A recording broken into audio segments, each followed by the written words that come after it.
BRS నాయకులారా ఖబర్దారు, ప్రజాస్వామ్యబద్ధంగా విమర్శలు చేయాలి తప్ప వ్యక్తిగత ఆరోపణలు చేస్తే ఊరుకునేది లేదని ప్రజాక్షేత్రంలో తేల్చుకుందామని బీసీ రాష్ట్ర అధికార ప్రతినిధి వర్ష హన్మండ్లు బీఆర్ఎస్ నాయకులను హెచ్చరించారు.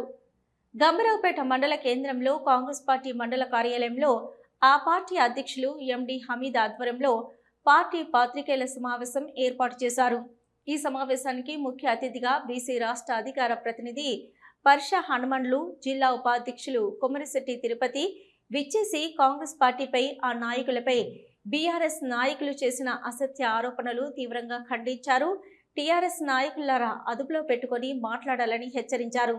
ఈ సందర్భంగా వారు మాట్లాడుతూ బీఆర్ఎస్ నాయకులు ప్రతిపక్షంలో ఉండి ప్రజాస్వామ్యబద్ధంగా ఆరోపణలు చేయాలి తప్ప వ్యక్తిగత ఆరోపణలు చేస్తే ఊరుకునేది లేదని, చిల్లర మల్లర మాటలు మాట్లాడితే ఊరుకునేది లేదని కాంగ్రెస్ పార్టీ నాయకులు హెచ్చరించారు.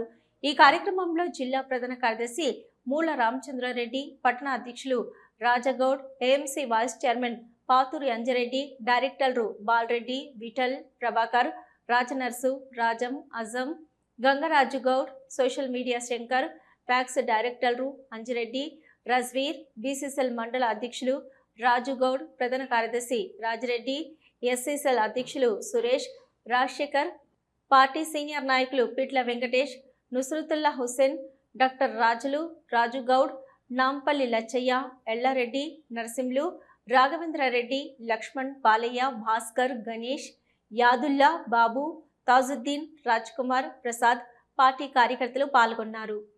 రాజ్యానికి వ్యతిరేకంగా పనిచేసినటువంటి మా హనుమాన్లన్న మీద, అదేవిధంగా గతంలోనే గత 15-20 సంవత్సరాల నుంచి ప్రజాక్షేత్రంలో ప్రజాస్వామ్యబద్ధంగా ఎన్నుకోబడినటువంటి మా మాజీ సర్పంచ్, అదేవిధంగా కాంగ్రెస్ పార్టీ సీనియర్ నాయకులు తిరుపతి మీద, అదేవిధంగా మా పార్టీ పైన మీరు చేసిన విమర్శలను తీవ్రంగా ఖండిస్తూ పెట్టారు.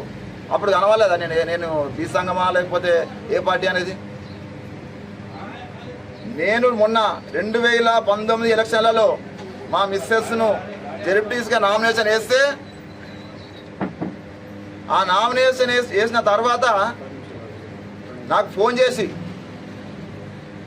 నీకు ఆ జెడ్పీటీసీ అది లేడీస్ వచ్చింది, కొంచెం కమ్ముశెట్టి విజయలక్ష్మికి సపోర్ట్ అయ్యి నిన్ను స్టేట్ ప్రోటోకాల్ ఉండే విధంగా, రాష్ట్ర స్థాయిలో స్టేట్ ప్రోటోకాల్ ఉండే విధంగా బీసీ కమిషన్కు నీకు తప్ప చెప్తాను అతను. దానికి మధ్యవర్తిగా కొండూరు రవీంద్రరావు గారు, ఇంకో మిత్రుడు కూడా, వాళ్ళ మధ్యవర్తులు వాళ్ళే సాక్ష్యం. తోట ఆగయ్య గారు సాక్ష్యం. తోట ఆగయ్య గారు వాళ్ళైతే మా ఇంటికి వచ్చి హామీ ఇచ్చిపోయారు. కేటీఆర్ ఏమో ఫోన్ చేసిండు, రవీంద్రరావు ఏమో మాట్లాడారు దగ్గరికి వచ్చి. అప్పుడు మేము ఏ పార్టీ కనవలేదా? నేను పెట్టిన భిక్షనే పోయినసారి జడ్పీటీసీగా కొమరిశెట్టి విజయ్ గెలిచింది. నేను పోటీ చేసి ఉంటే గెలిచిన ఒక్కసారి మీరు ఆలోచన చేయాలి బీఆర్ఎస్ నాయకులు.